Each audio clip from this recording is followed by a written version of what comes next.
If I didn't know any better, I'd say that what we're seeing is full-blown panic. Activision and Call of Duty are having a bad month, and what makes it worse is the approaching deadline. They have about 4 months to put out all of these fires before Modern Warfare 3 drops. Is it just me, or are these the actions of someone who's lost control of their brand? First up, let's put the naysayers to rest. The Steam numbers are absolutely indicative of the larger player base, at least on PC.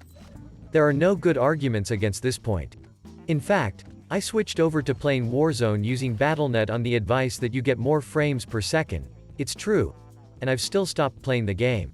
With that settled, why the huge drop?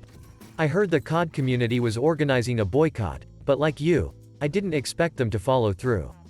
It looks like everyone grew a pair. Maybe it has something to do with the surprise attacks Activision lobbed against people who just want to have fun, but they've finally broken the CoD community's back. You've heard by now that Activision issued cease and desists to X Labs and SM2. And what stung the most was the timing. SM2 was right around the corner, and you just know Activision was monitoring their progress. You really can't blame them though, can you?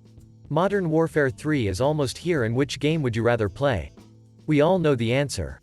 The most interesting attack wasn't directed at SM2 or X Labs though. This is how you know Activision is losing control of Call of Duty. Cheat providers, Mobius and Ghost Aim, both received letters and announced a halt on their operations. That's a good thing for the community, right?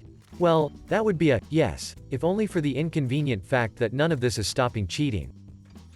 Take a look at what Twitter users are posting as recently as last week. With the pistol! Huh?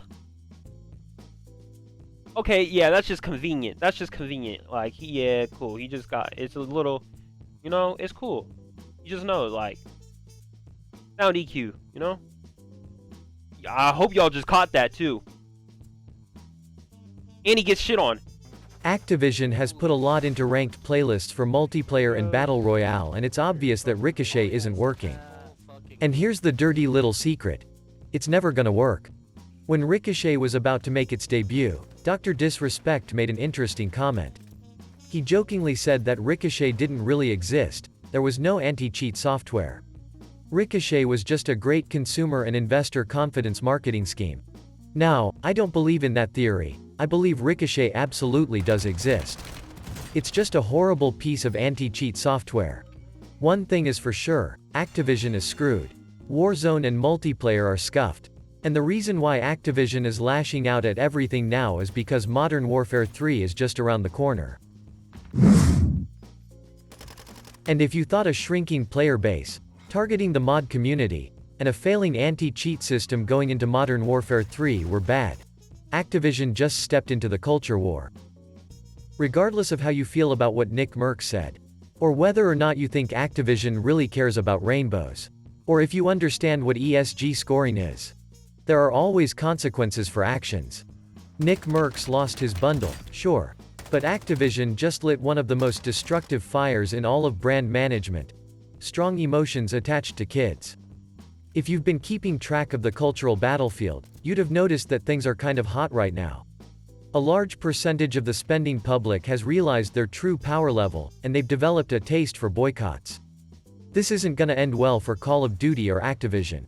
And if you don't believe that, then maybe you missed Tim the Tatman's show of solidarity with his pal Nick Merckx. Tim had a weak response to the controversy where he tried to play the politically correct game. His fans and critics saw right through it and increased the pressure on him to take a side. Does he defend his bro? Or take the COD money and run? It's great to see him backing up his boy.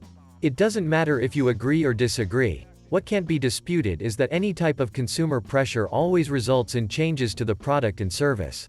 When the smoke settles, the COD community is gonna end up on top.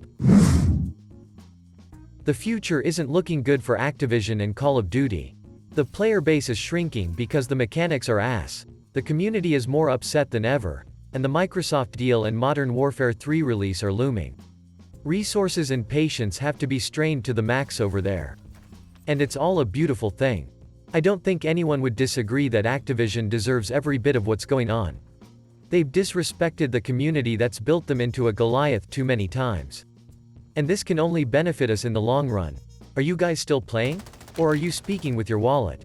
Drop your thoughts in the comment section. Don't forget to give the vid a like and subscribe to the channel, and as always, stay cool, gentlemen.